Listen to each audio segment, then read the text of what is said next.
Capítulo 5 A criação do mundo, o homem. Por mais que rezemos, nunca alcançaremos que Jesus e Maria abram os olhos de nosso espírito e nos comuniquem a inteligência e a luz que tinham suas almas para ver, através da obra da criação do mundo e do homem, as perfeições infinitas de Deus, a difusão de sua caridade, a superabundância de sua misericórdia. Bem-aventurados os pobres de espírito, pois é deles o reino dos céus. Bem-aventurados os puros de coração, porque verão a Deus. Mateus 5, 3 e 8. Como conceber que aquilo que deveria sem cessar nos conduzir a Deus se tenha tornado um obstáculo, uma barreira a nosso conhecimento de Deus? Toda a Escritura nos convida a cantar a glória e o poder de Deus através de suas criaturas. Ela não cessa de nos lembrar o domínio absoluto de Deus sobre o universo espiritual e corporal. Nosso Senhor, verdadeiro Deus, nos mostrou como Ele dominava todas as criaturas. Tudo lhe obedecia instantaneamente. Aceitemos com simplicidade, humildade e fé a narração do Gênesis, que nos descreve a obra da criação, realizada por aquele que é a fonte do ser. Venite adoremos et procedamos ante Deum, ploremus coram Domino, qui fecit-nos, quia ipso est Dominus Deus noster. Vinde adoremos e prosternemo-nos diante de Deus, choremos diante do Senhor, que nos criou, pois é Ele o Senhor nosso Deus. Salmo 94. Verdadeiramente é a única atitude que podemos ter diante do mistério insondável do Deus Criador. Aproveitemos os contatos que as pessoas têm com a criação, porque elas viajam sem cessar, para fazê-las ver a Deus através dessas maravilhosas criaturas e para repor as criaturas que somos em sua verdadeira dimensão em relação a Deus, a nosso Senhor e ao Espírito Santo. Encorajemos nossos fiéis a viver no campo e a se afastar das grandes cidades, que se tornam cada vez mais lugares de perdição e de escândalo. Que eles aproveitem os cursos por correspondência, tanto religiosos quanto profanos, para educar suas crianças. Não somente toda a natureza canta a glória do Criador, mas ela revela a caridade que dominou toda a criação, realizando cada criatura com uma perfeição admirável, o fim que lhe foi determinado, na obediência perfeita às leis estabelecidas por Deus, lei da gravidade, lei da atração, lei do peso, leis da vegetação, leis do reino animal. Nada foge do controle de Deus na sua aplicação, a não ser que o homem interfira para atrapalhar estas leis da natureza. Essa caridade inata que nos apresentam as leis naturais neste mundo, desprovido de inteligência, deveria nos encorajar a seguir a lei da caridade que Deus inscreveu em nossas almas, nossos corações e nossos corpos, e que Ele se dignou nos exprimir em sua revelação. Assim se abre para nós a meditação ou a contemplação da obra que Deus, na sua sabedoria soberana, quis realizar no homem.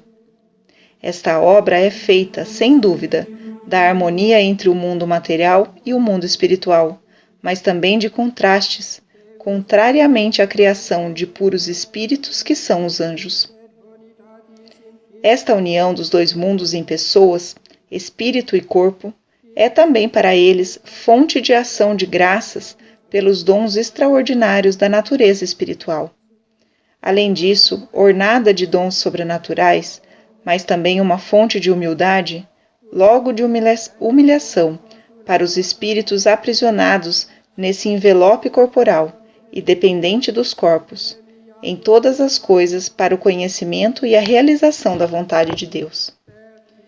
Isso torna necessário haver um aprendizado, uma educação e autoridades humanas para ajudar esses espíritos a realizarem o fim que Deus determinou, a felicidade eterna no seio da Divina Trindade, pelo cumprimento da lei e pelos socorros da graça. Certamente, Deus proporcionou a nossos primeiros pais todos os meios necessários para a obtenção desse fim maravilhoso, pela observância de leis impostas por ele. Mas eis que, sob a influência de Satanás, Eva desobedeceu à lei de Deus e conduziu Adão a este horrível pecado, que vai ocasionar imensas consequências de desordem na sua descendência e em toda a história da humanidade. Imensa também pela manifestação da misericórdia de Deus, indo até sua morte sobre a cruz na pessoa do Verbo, que veste essa carne de pecado para recriar uma família de eleitos, purificados no seu sangue e membros do seu corpo místico. Para esta decisão, prevista desde toda a eternidade, o Verbo decide dar uma mãe a si, a Virgem Maria, Imaculada, mãe da família dos santificados. Diante deste anúncio, feito já a nossos primeiros pais, quais devem ser nossos sentimentos? Nós que somos não somente da família dos santificados, mas ainda escolhidos entre esses santificados, para nos tornarmos e sermos santificadores? Devem ser os sentimentos da Igreja, no seu canto do Exultate, ó Beata Nox, como os da Igreja nas orações da Sexta-feira Santa, pedindo com fervor a conversão de todas as almas a Jesus Cristo. Mas vejamos a concepção do Criador, do Deus Todo-Poderoso, na sua criação do homem. Como concebeu ele sua psicologia nesse contexto de união de alma e corpo? É impossível atingir a verdade sobre a natureza das diversas criaturas e, sobretudo, do homem, sem procurar o propósito de Deus nessa criação. Deus harmoniza todos os objetivos nas criaturas, em vista do fim ao qual ele as destina. É próprio da inteligência, da sabedoria e da vontade animada de caridade assinalar um fim preciso para cada obra, cada operação e cada ser. O fim desejado é imutável, necessário, obrigatório, sob pena de graves sanções para as criaturas espirituais dotadas de liberdade. Como conheceremos esse fim que nos foi assinalado por nosso Criador e nosso Salvador? Pela razão e pela fé na revelação divina e no profeta por excelência, que é nosso Senhor Jesus Cristo. O maior dever dos pais é ensinar este fim às crianças no despertar de sua razão, sobretudo pela fé. Proporcionar aos pais o conhecimento da verdadeira religião, para que possam conhecer a Deus, amá-lo e servi-lo, é também o dever mais urgente dos apóstolos e dos padres. Pois, para os homens, a ignorância do seu fim é o maior mal que lhes pode acontecer.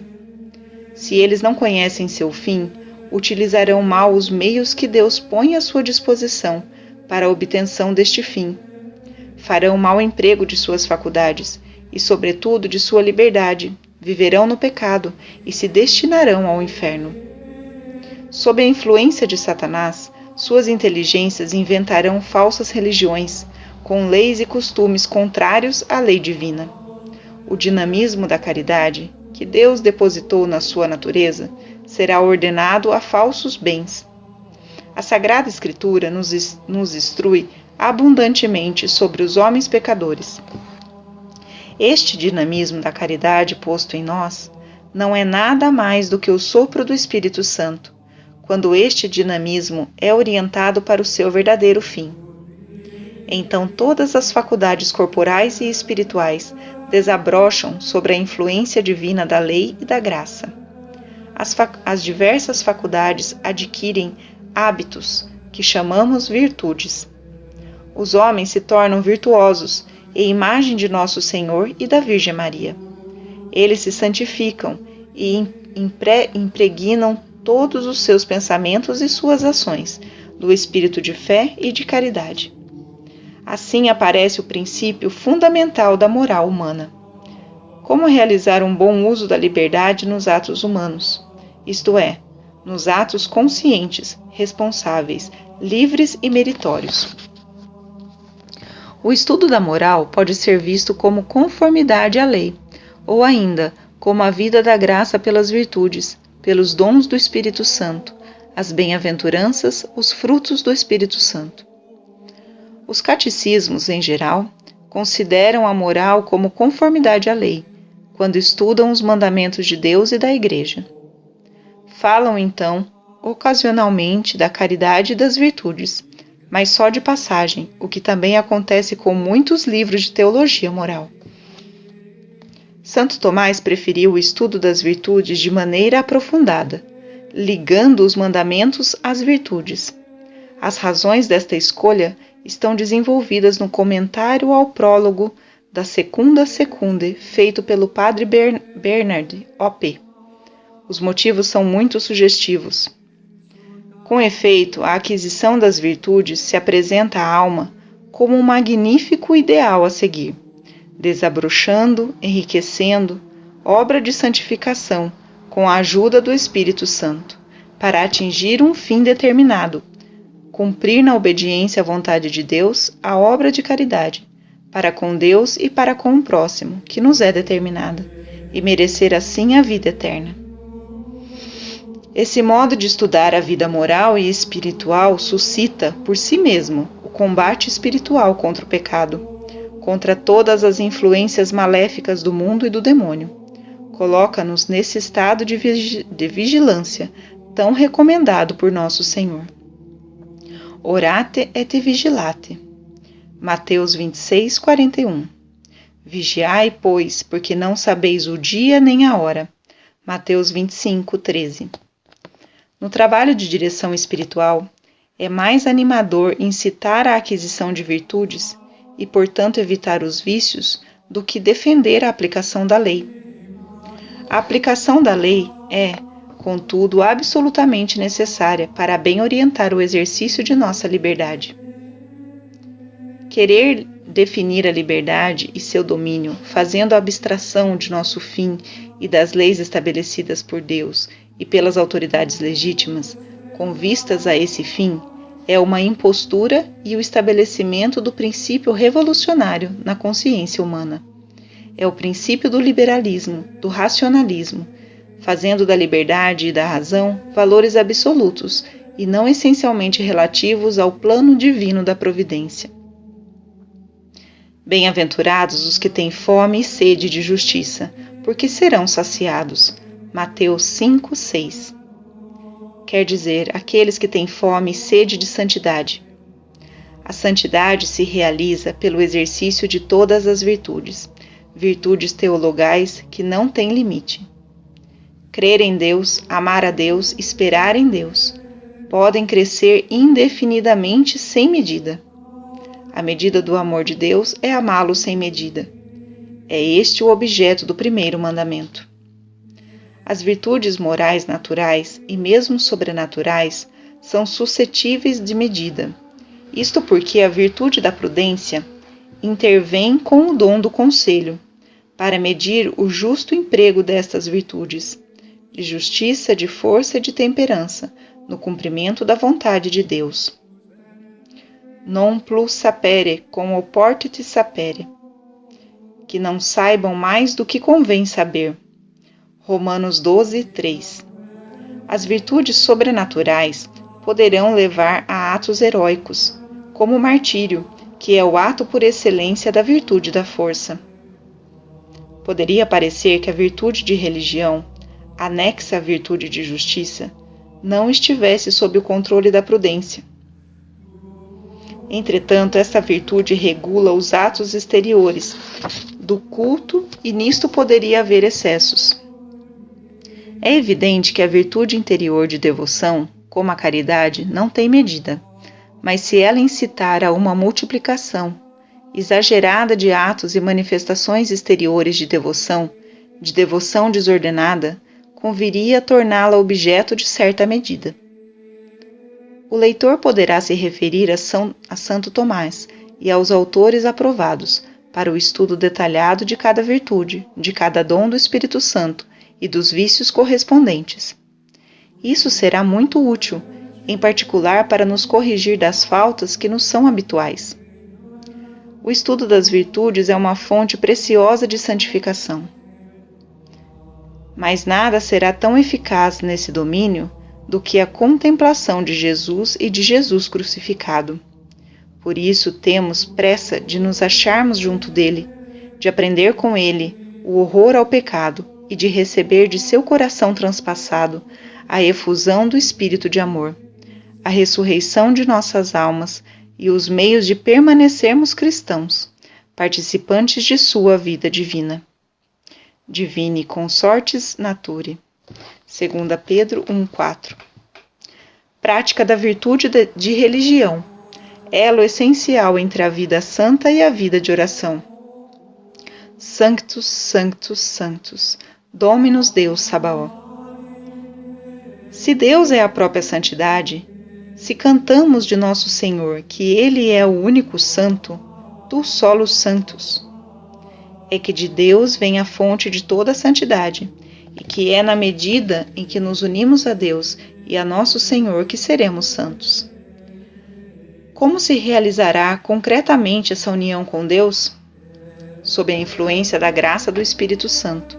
Esta união tem um nome: oração, oratio. Aprofundando a natureza da oração e sua extensão na nossa existência humana e cristã, teremos a convicção de que a vida profunda do Espírito, criado e resgatado, deve ser uma vida de oração contínua. Todo espírito angélico ou humano é ordenado a Deus pela sua natureza espiritual, pela sua inteligência e vontade, e gratuitamente ordenado pela graça a entrar na participação da beatitude eterna da Trindade Santa. Todo espírito é, então, primeiramente religioso, e sua vida religiosa se manifesta pela oração vocal, mental e espiritual. A oração vocal, que compreende toda a oração litúrgica instituída pelo próprio Deus e por Deus encarnado, e formada pelo Espírito Santo, especialmente na liturgia romana, é a mais sublime fonte e expressão da oração mental e da oração espiritual. É considerável o lugar desta oração na vida do padre. Negligenciá-la, limitá-la, torná-la superficial é arruinar a oração essencial, a oração espiritual, a qual a oração vocal é ordenada pelo Espírito Santo. Sobre esse assunto, é bom ler o que pensam os autores espirituais, como o bem-aventurado de Montfort, na sua Priere Embrase. Obras completas, página 673, ou o Padre Manuel, no seu Tratado do Ministério Eclesiástico.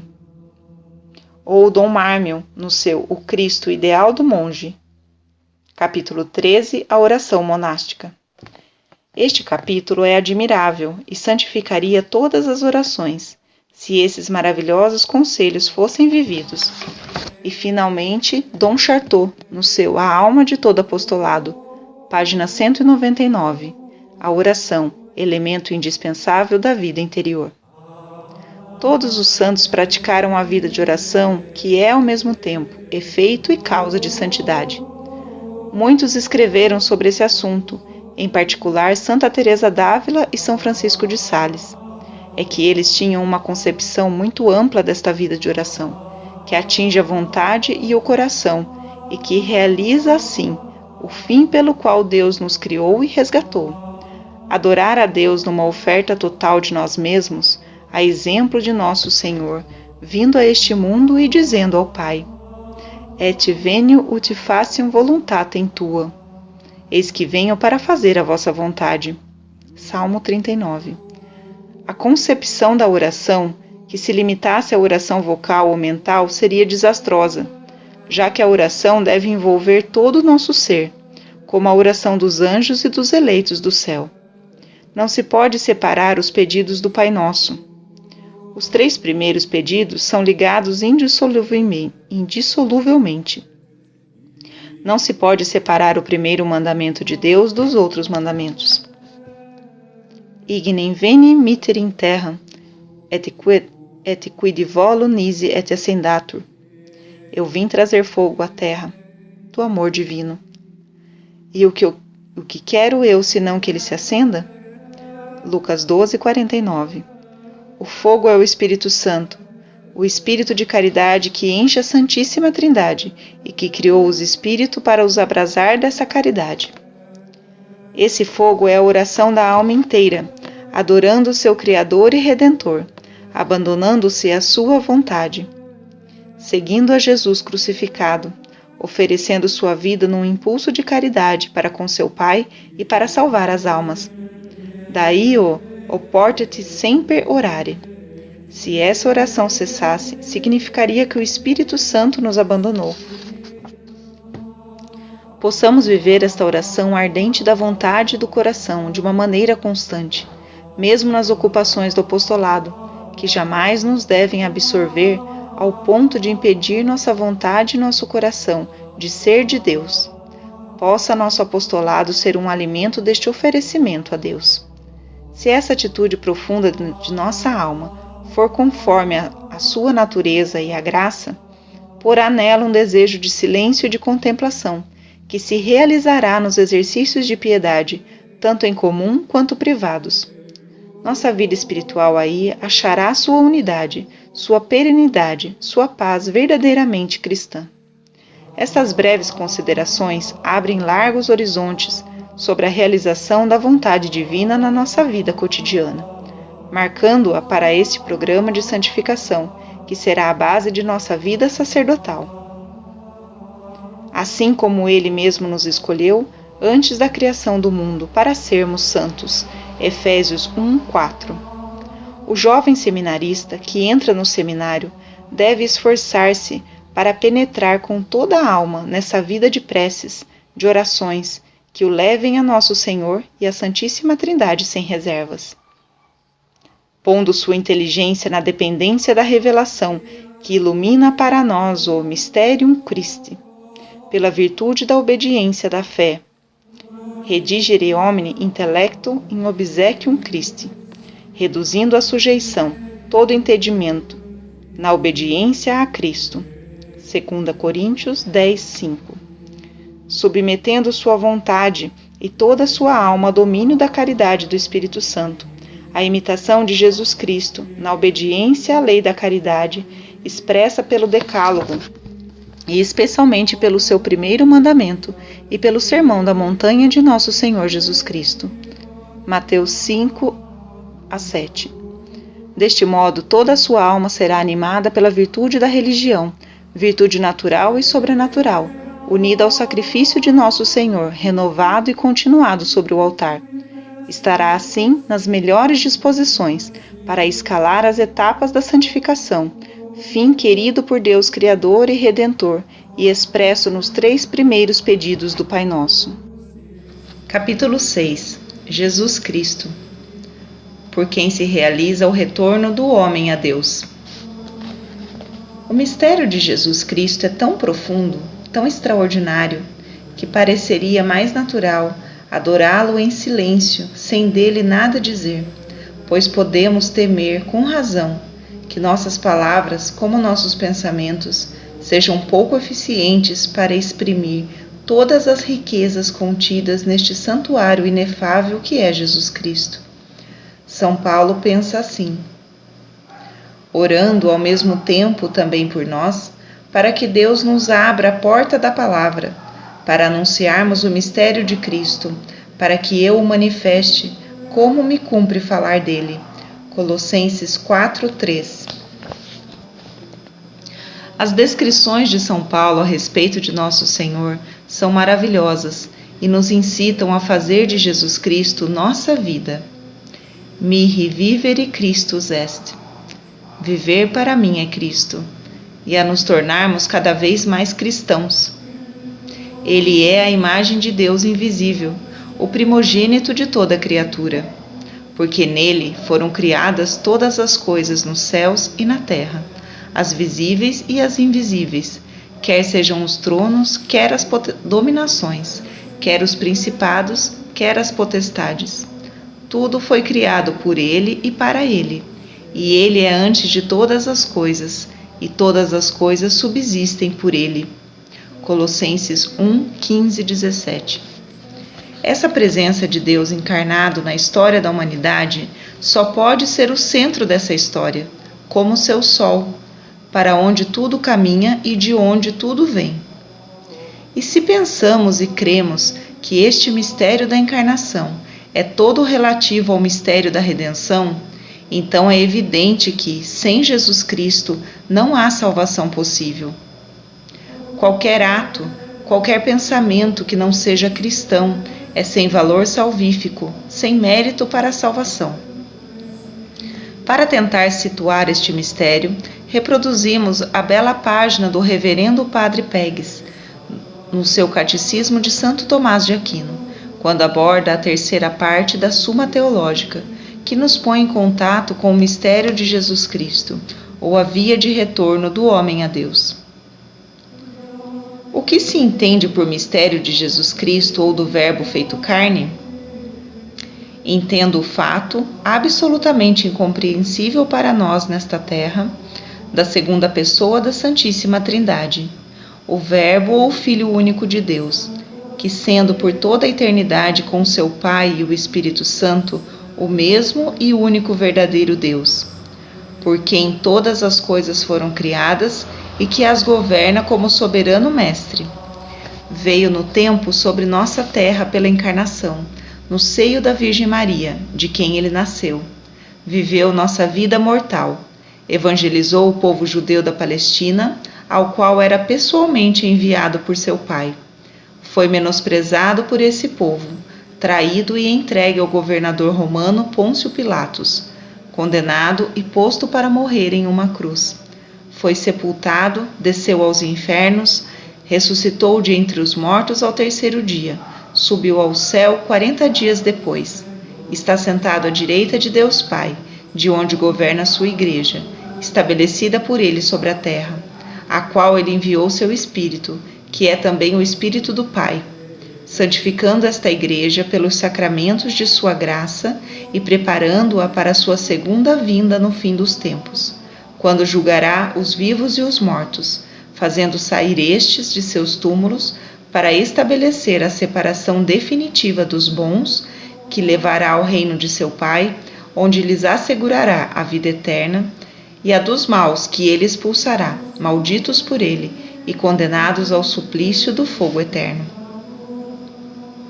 Este breve resumo dogmático e histórico da encarnação de nosso Senhor Jesus Cristo já nos esclarece um pouco sobre os dons e privilégios do Deus encarnado, sobre as consequências que decorrem desta encarnação para toda a humanidade e para todos os homens individualmente. A vinda de Deus entre eles os afeta profundamente. Seu futuro para a eternidade dependerá agora de suas relações com Jesus Cristo, quer tenham consciência disto ou não, quer eles queiram ou não. Nunca meditamos o suficiente sobre as riquezas do tesouro que é nosso Senhor Jesus Cristo. Si siris donum Dei, se conhecesses o dom de Deus, diz Jesus à samaritana. E diz João Batista: no meio de vós está quem não conheceis, eu não sou digno de desatar a correia de suas sandálias. João 1, 26, 27. Deus Pai e o Espírito Santo se manifestam para nos descobrir o mistério de Jesus. E logo ao sair da água, viu os céus abertos e o Espírito Santo que descia e pousava sobre ele em forma de pomba. E ouviu-se dos céus uma voz: Tu és meu Filho muito amado, em ti pus as minhas complacências. Marcos 1, 10, 11. Eu vi o Espírito descer do céu em forma de pomba e pousar sobre ele. Eu não o conhecia, mas aquele que me mandou batizar na água disse-me: aquele sobre quem vires descer e pousar o Espírito, esse é o que batiza no Espírito Santo. E eu vi e dei testemunho de que ele é o Filho de Deus. João 1, 32, 34. Tudo se confirmará na sequência do julgamento de João Batista. Do mesmo modo que desde a anunciação do anjo a Maria, todos os acontecimentos a seu respeito já se haviam manifestado. Jesus é certamente o Emanuel, Deus entre nós. Se este homem é Deus, que abundância de dons deve encher sua alma e seu corpo? Ao tomar para si esta alma e este corpo, Deus dá a este homem atributos, direitos, privilégios únicos, ultrapassando tudo o que se pode imaginar. Experimentemos nos aproximar deste santuário divino, para melhor estimá-lo e adorá-lo mais perfeitamente e mais profundamente, consagrando-nos a seu serviço com entusiasmo sem limites. Como não nos sentir chamados, como os apóstolos, que imediatamente tudo abandonaram para segui-lo? 3 graças particulares ornam a alma e o corpo de Jesus desde a sua concepção no seio da Virgem e desde a infusão da alma no corpo que lhe é preparado. A primeira graça, que faz também parte das outras 2, é única em toda a criação. Por sua decisão eterna de unir à sua pessoa uma alma e um corpo Deus, o Verbo comunica a essas criaturas de uma maneira inefável e misteriosa sua própria divindade, na medida em que estas criaturas são capazes de recebê-la pela vontade divina. É a graça dita da união hipostática, que confere a esta alma e a este corpo uma dignidade divina. Todos os atos desta alma e deste corpo serão divinos, atribuídos a Deus, que assume a responsabilidade de toda a atividade desta alma e deste corpo. Esta graça de união confere títulos únicos por natureza, e necessariamente a esta pessoa que vive na natureza humana: mediador, salvador, pai e rei. Toda mediação, todo sacerdócio, toda a realeza entre as criaturas só poderão ser participações nestas propriedades que são as joias naturais e próprias de nosso Senhor Jesus Cristo. Como não constatar, então, a sublimidade de nosso sacerdócio, que é uma participação nessa graça de união própria a nosso Senhor? É com efeito pelo sacerdócio que nosso Senhor exercerá sua mediação, seu papel de Salvador, e o ato essencial de seu sacerdócio será seu sacrifício do Calvário, pelo qual merecemos todas as graças da salvação. A cruz aparece já por essa graça de união, como símbolo da imolação de seu corpo divino e a oblação de sua santa alma a seu Pai, numa oração soberanamente eficaz. Isso será o essencial de sua herança legada à Igreja, seu sacrifício eucarístico e propiciatório, continuado sobre os altares por eleitos que participam de seu único sacerdócio.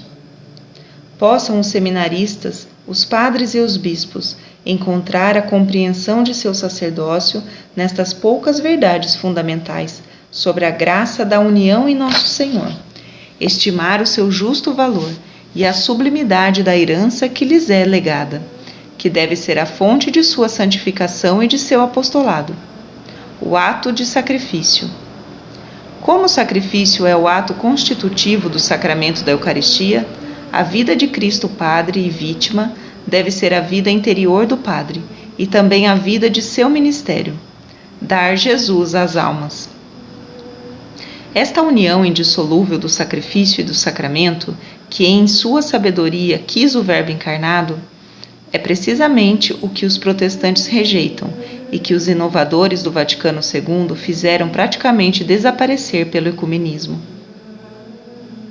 A graça da união confere à alma e ao corpo de nosso Senhor uma graça santificante única. Ela será tão abundante que se tornará a fonte de todas as graças santificantes, que são a comunicação do Espírito Santo, o Espírito de caridade de nosso Senhor. De qual nos homines accepimos, do qual tudo recebemos. João 1,16. Essa graça santificante produz efeitos maravilhosos na alma e no corpo de nosso Senhor. Esta alma, desde sua existência, recebe a visão beatífica que nosso Senhor desfruta em sua alma em todo o curso de sua existência, mesmo sobre a cruz. É certamente um mistério. Esta alma cheia da mais perfeita felicidade, inundada de dores e de tristeza. Nosso Senhor, tendo em sua alma a visão beatífica, só podia ter a virtude teologal da caridade, porque a fé e a esperança desaparecem na visão beatífica. É difícil medir, no seu justo valor, a profundidade e a riqueza da caridade da alma de Jesus. Evidentemente, esta graça criada, mesmo de uma perfeição inefável, não se pode comparar com a fonte infinita da caridade de onde ela provém, que não é outra coisa que a vida divina de Jesus no seio da Santíssima Trindade. Esta graça santificante, única na sua riqueza, enchia a alma de Jesus de virtudes, de dons, de beatitudes e de frutos do Espírito Santo. A esta graça, gratum faciens, fonte da santidade da alma e do corpo de Jesus, acrescentavam-se ainda todas as graças gratis date, das quais Jesus se beneficiava para executar sua missão de Salvador. Santificador, graças de curas, milagres, prodígios, diversidades de línguas, interpretação de discursos e, sobretudo, a profecia. Jesus é o profeta, por sua natureza divina e humana. Depois de Jesus, não haverá mais profetas, mas os apóstolos, sendo instrumentos do profeta, constituirão, pela tradição e pela Escritura, o depósito da fé, que estará concluído com a morte do último dos apóstolos. Os sucessores dos apóstolos só terão que transmitir fiel e exatamente as verdades contidas neste depósito. Ao período profético sucederá o período dogmático, durante o qual os papas e os bispos terão a função de conservar e transmitir o depósito sem alteração. In eodem censum, et eadem sententia, até o final dos tempos. A mim parece capital a justa noção de Jesus profeta. O corpo de Jesus também possuía dons maravilhosos de milagres e deveria ser glorioso, como fruto da visão beatífica. É por mais um milagre que Jesus não manifestou a glória de seu corpo, salvo no dia da transfiguração e da sua ressurreição.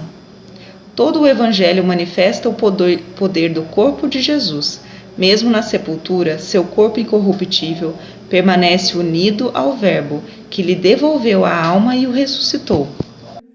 A graça santificante de Jesus é fonte tão abundante e única de salvação que leva ao direito um nome que é próprio de Nosso Senhor, Gratia Capitis, a graça de chefe ou cabeça, significando assim claramente que é só a Jesus Cristo, Filho de Deus encarnado, que tudo converge, que tudo se relaciona, na ação salvífica ou em qualquer outra relativa ao bem sobrenatural.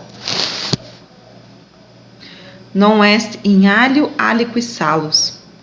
Não há salvação fora de Nosso Senhor. É, pois, sobre este princípio da graça capital de Nosso Senhor que vai se basear a ação de todos aqueles que trabalham pela salvação das almas. Tudo o que se fizer sem nenhuma relação com Nosso Senhor, direta ou indiretamente, é vão e de nada serve para a salvação. Este será também o princípio diretor de nossa pastoral, esforçando-nos para tudo sobrenaturalizar, pela oração e caridade, evitando a intromissão de pessoas que manifestariam sua oposição a todo gesto religioso e cristão. Outra coisa é aceitar aqueles que têm boas intenções, mas são ignorantes e podem se converter a Nosso Senhor. Estando tudo ordenado no plano de Deus para a salvação das almas por Jesus Cristo e por Ele somente, encorajemo-nos os que se esforçam por submeter suas ações à lei de Nosso Senhor, natural e sobrenatural, em todos os domínios, social, político, econômico, familiar. Isto porque Nosso Senhor domina tudo. Sua lei deve ser aquela de todas as nações e de todos os homens, sem exceção. No tempo como na eternidade, o reino de Satã se opõe ao de Nosso Senhor. Satanás não é cabeça dos maus, no sentido de que ele possa comunicar interiormente o mal, como Jesus comunica o bem, mas é cabeça dos maus no sentido de que, na ordem do governo exterior, tende a desviar os homens de Deus, como Jesus Cristo tende a ordená-los para si, e que todos aqueles que pecam imitam a rebelião de Satanás e seu orgulho, como os bons imitam a submissão e obediência a Jesus Cristo. Nunca se compreenderá inteiramente a luta entre os bons e os maus através dos acontecimentos da história, enquanto não a relacionarmos com a luta pessoal e irredutível, para sempre, entre Satanás e Jesus Cristo. Que dever se impõe a todo homem, em presença desta luta feroz e irredutível dos dois chefes opostos da humanidade? É o de não pactuar jamais, em nenhuma hipótese, com aqueles que são de Satanás e de seus satélites, e de se preparar para permanecer para sempre e combater valentemente sobre o estandarte de Jesus Cristo. Padre Pegues, página 383. Como os frutos da graça santificante nos chegam pelas mãos dos padres da Igreja Católica, tomemos cuidado para não esquecer que toda graça, todo o aumento de graça, nos vem da fonte inesgotável da graça de Jesus, e só pode vir dele, nosso único Salvador. Esta realidade da vida divina de Jesus, circulando nas nossas almas e nos nossos corpos, deve ser para nós objeto de incessante ação de graças e também uma fonte de vigilância ativa, para não deixar que nossas lâmpadas se apaguem, como as das virgens loucas. Meditemos e contemplemos o coração de Jesus transpassado, de onde jorram as fontes de vida eterna. A ornamentação deste santuário que é Jesus não se limita a estas três graças das quais falamos, mas a união da pessoa do Verbo à alma humana de Jesus lhe confere o privilégio único da visão beatífica, desde o instante da sua criação. É claro que Jesus, Deus, não tem, de maneira alguma, necessidade dessa ciência. Sua ciência divina ultrapassa infinitamente a ciência da visão beatífica. No entanto, querendo o Criador de todas as coisas assumir pessoalmente uma alma e um corpo humanos, assumiu suas faculdades de saber e de conhecer e as levou à sua maior perfeição possível. É assim que a alma de Jesus possui a visão beatífica, a ciência infusa dos anjos e a ciência experimental dos homens, e isto no mais perfeito grau que possa ser dado às criaturas angélicas e às criaturas humanas. Assim, desde o primeiro instante, o Filho de Deus encarnado pôde ver a si próprio, por sua natureza humana, no Verbo divino que ele era. Via absolutamente tudo, de tal sorte que não há nada no presente, no passado ou no futuro, que seja ação, palavras ou pensamentos, relativos a quem quer que seja e em qualquer tempo, que o Filho de Deus não tenha conhecido, desde o primeiro instante de sua encarnação, pela natureza humana a ele hipostasiada, no Verbo divino que ele era. Essas realidades divinas, realizadas em Jesus Cristo, esclarecem as relações íntimas e pessoais de Jesus com todos os espíritos criados no céu e na terra. Mesmo na sua alma humana, Jesus nos conhece a todos e em todos os detalhes de nossas vidas. Nada lhe escapa, nem como Criador, nem como Salvador. E esse conhecimento dá origem a um amor sem limite pelas almas que se voltam para Ele, que se dão a Ele, cumprem sua vontade. Sua alma deseja ardentemente comunicar-lhe sua glória. Por isso Jesus será o juiz de todas as almas. Estejamos conscientes destas realidades, desta necessidade absoluta de nos oferecer a Jesus, como dizem as orações do ofertório da missa, e de viver esta oferenda sem cessar. Façamos parte desse quod autem receperunt eum, dedit eis filho Dei fieri. Mas a todos que o receberam deu poder de se tornarem filhos de Deus.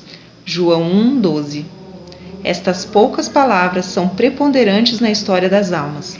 Elas são eternamente eficazes e separarão os justos dos injustos. Jesus não é facultativo.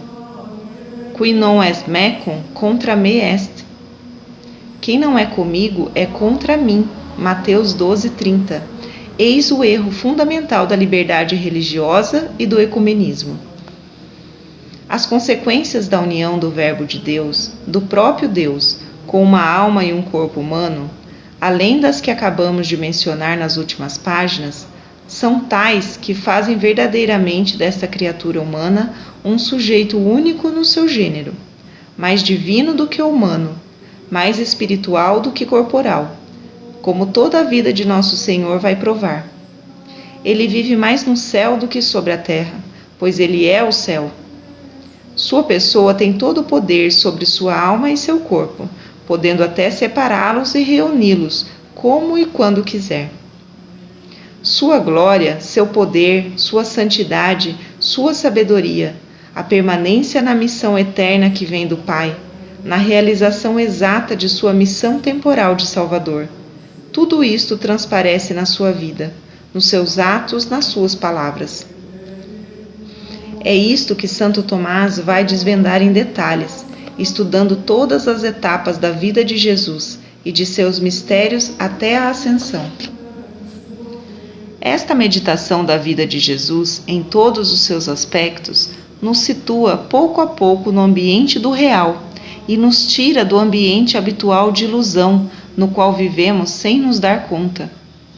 O pecado e suas consequências conseguiram criar um mundo de miragens, de ilusões, de erros, a tal ponto que os homens acabaram por se habituar a esse mundo sensibilizado, sensualizado, humanizado, e não conseguem perceber que tudo isso é vaidade e efêmero em relação à verdadeira vida espiritual e sobrenatural, a vida eterna. A santa e admirável vida de Jesus é um chamamento constante às realidades espirituais e divinas, únicas admissíveis, únicas estimáveis, únicas eternas. Tudo em Jesus é retorno a Deus, ao verdadeiro, ao real, à sabedoria e à santidade. Possamos sempre convencer-nos mais desta necessidade de seguir Jesus, como ele pede a seus discípulos. Si qui sequitur me non ambulant in tenebris. Aquele que me segue não anda nas trevas. Se alguém quer ser meu discípulo, que carregue a sua cruz e siga-me. Não há outra escolha. Ou seguimos a Jesus, ou encontramos Satanás. Nada há de surpreendente se Jesus sofre ao ver homens que preferem as trevas à luz. E que luz! Aquela que criou o mundo, o sustenta na existência, que ilumina todos os homens que vivem nesse mundo e que lhes traz a luz da salvação e da glória eterna. Mas eles preferem as trevas do mundo, desse mundo que é contra nosso Senhor, desse mundo da carne, do egoísmo, do dinheiro, do orgulho, a porta do inferno. Antes de deixar o estudo da pessoa de Jesus Cristo, para nos empenharmos em compreender sua obra redentora de salvação e meditar sobre os meios que Jesus instituiu para nos comunicar de novo a graça da salvação, procuremos marcar de maneira indelével em nossos espíritos a imagem real e viva de Jesus, que deve iluminar e orientar toda a nossa vida. Eis o que diz o Padre Pegues, na página 411 de seu Catecismo. Sim, quando se diz Jesus Cristo, designa-se o Filho único de Deus, que sendo por toda a eternidade com seu Pai e o Espírito Santo, o mesmo e único verdadeiro Deus, por quem todas as coisas foram criadas, e que as conserva e governa como chefe supremo, se revestiu no tempo de nossa natureza humana, em razão da qual ele é verdadeiro homem como nós, continuando a ser com o Pai e o Espírito Santo o mesmo Deus que ele é por toda a eternidade. O que traz e assegura para a sua natureza humana, enquanto é homem como nós, privilégios de graça de certo modo infinitos, brilhando em primeiro lugar por sua qualidade de Salvador dos homens, e que o constitui como homem, mediador único de Deus e dos homens. Padre soberano, Rei supremo, profeta sem igual, chefe e cabeça de toda a Assembleia dos eleitos, anjos e homens, formando todos seu verdadeiro corpo místico. Capítulo 7. Os Sacramentos de Jesus Cristo. O Verbo de Deus se encarnou em razão do pecado do homem, para repará-lo e assim fazer renascer a vida divina nas almas, para que elas possam novamente ser agradáveis a Deus, glorificá-lo neste mundo e na eternidade. Assim Jesus, no seu amor misericordioso, quis assumir de uma certa maneira os pecados da humanidade e se oferecer em sacrifício de redenção e de propiciação a seu Pai, para restaurar nas almas a vida do Espírito Santo, a da caridade, por uma participação de sua própria vida, que se tornou a única fonte de vida e de salvação para os homens. O sacrifício do Calvário aparece então como a luz que brilha nas trevas, como a única fonte de vida no meio do deserto. Como Deus nos comunicará esta vida nova? Pela perpetuação do Calvário. Não haverá mais que um sacrifício da cruz, mais que uma hóstia, mais que um padre que é o próprio Jesus. Nunca se insistirá suficientemente sobre esta maravilhosa invenção da misericórdia divina, que iluminará então toda a providência de Deus na realização da Igreja, do sacerdócio e de todos os sacramentos, dos quais a Eucaristia, fruto do sacrifício e fonte de nossa santificação, será o centro e, de certo modo, a razão de ser.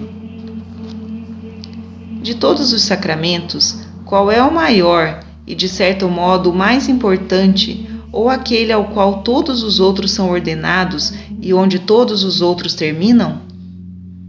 É o sacramento da Eucaristia. Nele, com efeito, Jesus Cristo se acha contido substancialmente, Ele mesmo, enquanto que em todos os outros sacramentos só se acha uma virtude derivada dele. Assim também todos os outros parecem estar ordenados para realizar este sacramento, como a ordem ou a tornar digno ou mais digno de recebê-lo, como o batismo, a crisma, a penitência, a extrema-unção, ou ao menos a lhe significar como o casamento. Padre Pegues, página 429. Possamos nós, então, dar ao mistério da cruz todo o seu valor, todo o seu lugar na economia divina da redenção e na sua aplicação às almas durante toda a história da Igreja.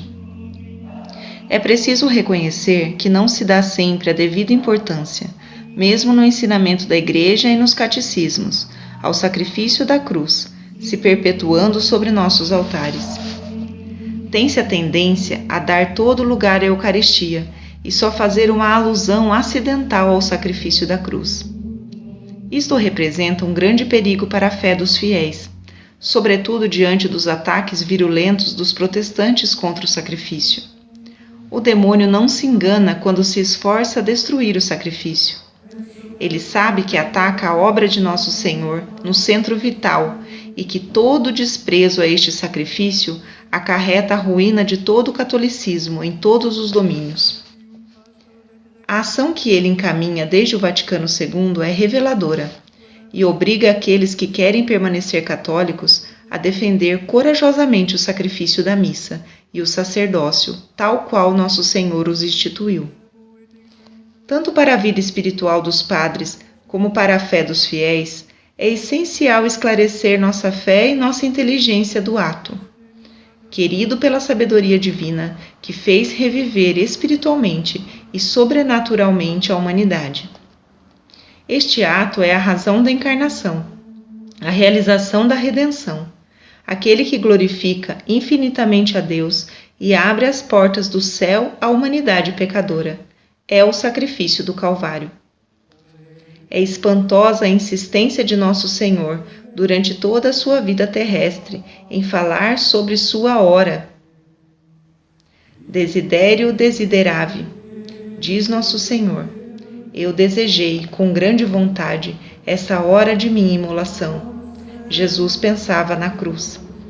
O Mysterium Christi é, antes de tudo, o Mysterium Crucis.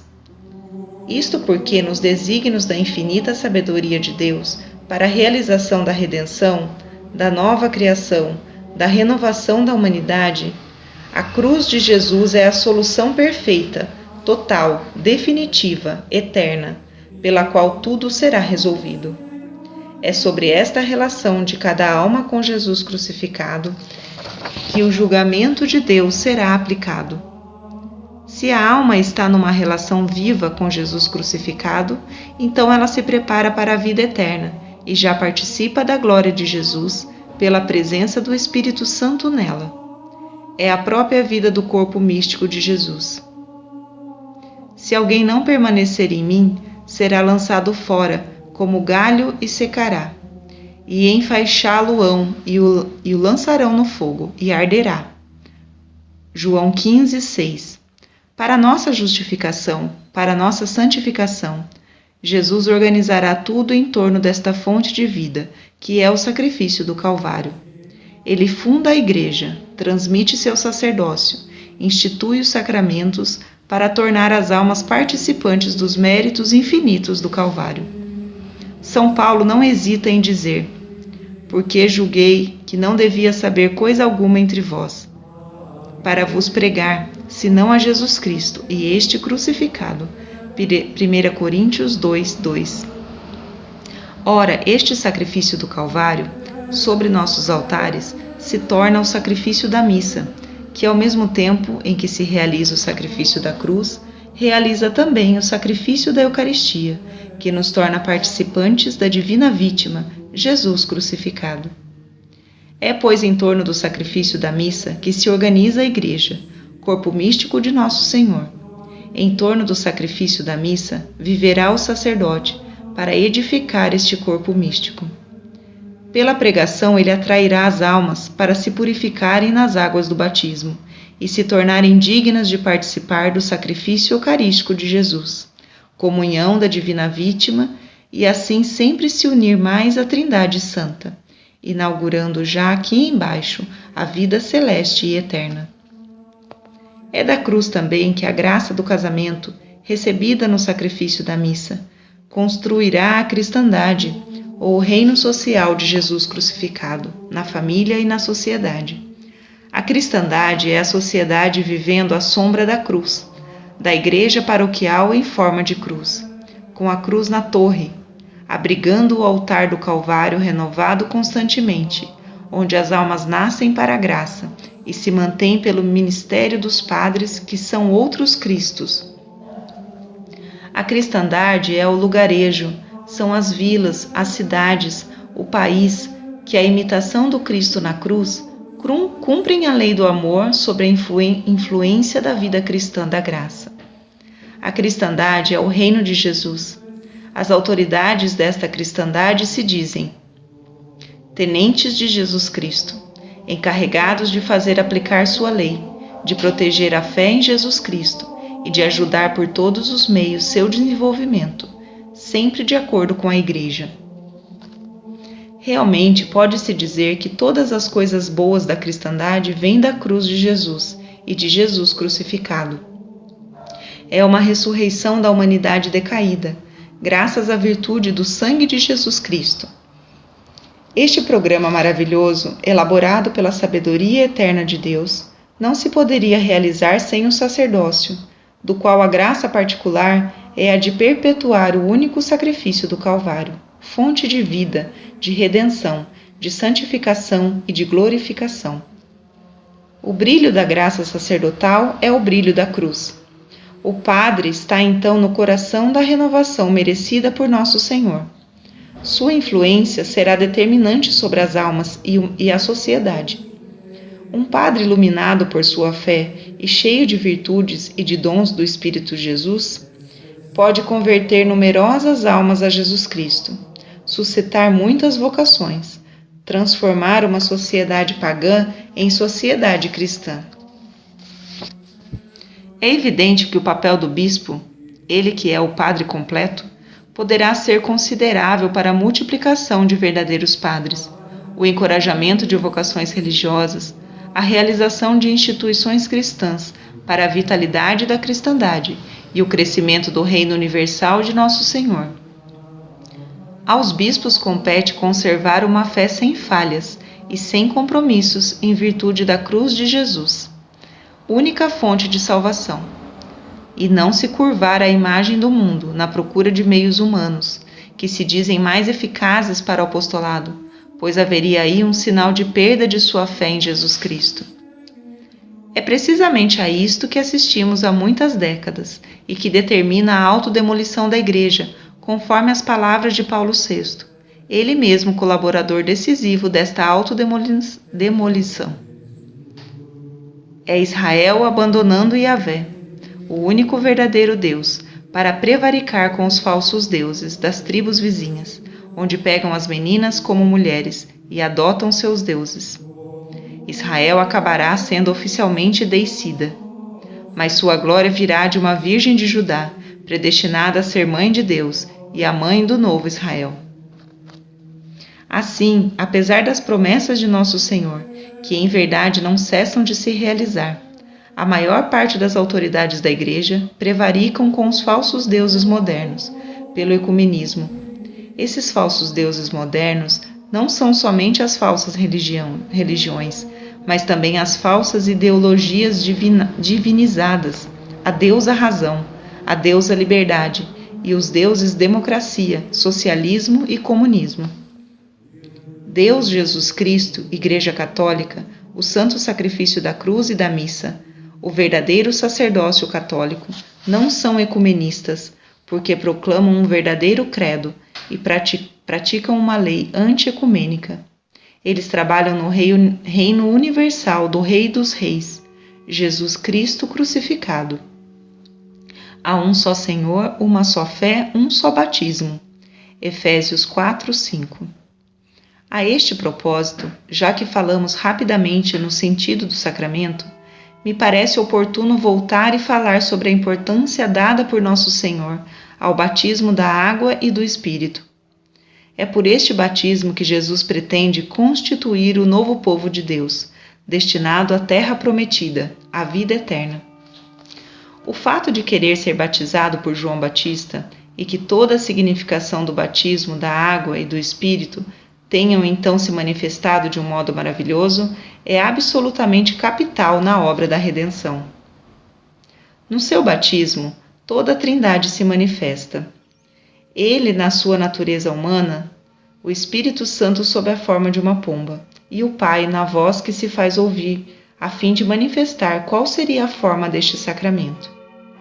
Ele mostra também o efeito, os céus que se abriram sob sua cabeça, pois deveria ser por seu batismo que o céu nos seria reaberto, pela virtude do batismo de seu sangue, onde ele lavaria na sua própria pessoa o pecado do mundo.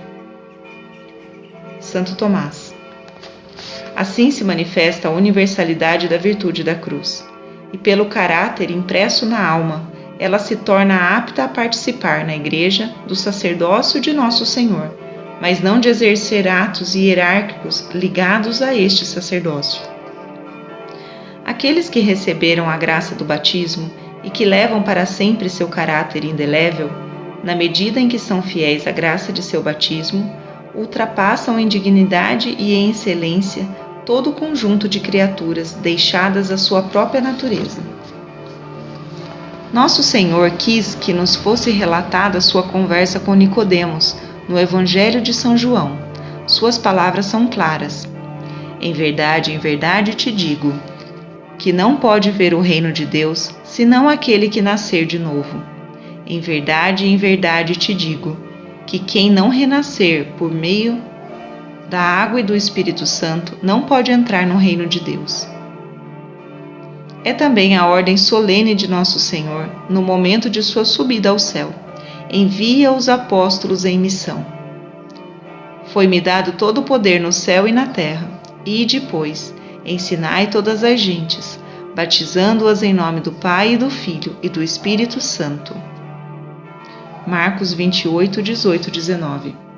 É este batismo de água válido e que confere o caráter que constitui a pessoa membro de direito da Igreja, com seus direitos e deveres.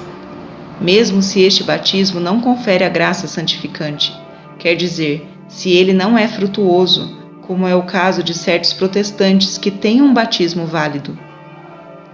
Não tendo a verdadeira fé, eles não podem receber a graça, mas recebem o caráter sacramental, que fará reviver a graça se eles abjurarem suas heresias. Há, infelizmente, na Igreja um ensinamento cheio de erros, se não de heresias, sobre os sacramentos, especialmente o do batismo. É importante lembrar a doutrina da Igreja sobre esse assunto.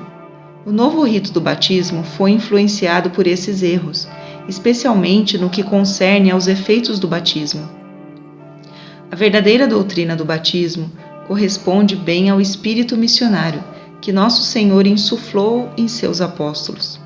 As efusões visíveis do Espírito Santo sobre os batizados no começo da evangelização confirmam a importância capital do batismo. Hoje em dia, nas regiões pagãs, os missionários reconhecem os batizados no rosto distendido, aberto, confiante, enquanto que os pagãos respiram o temor, a servilidade, a desconfiança.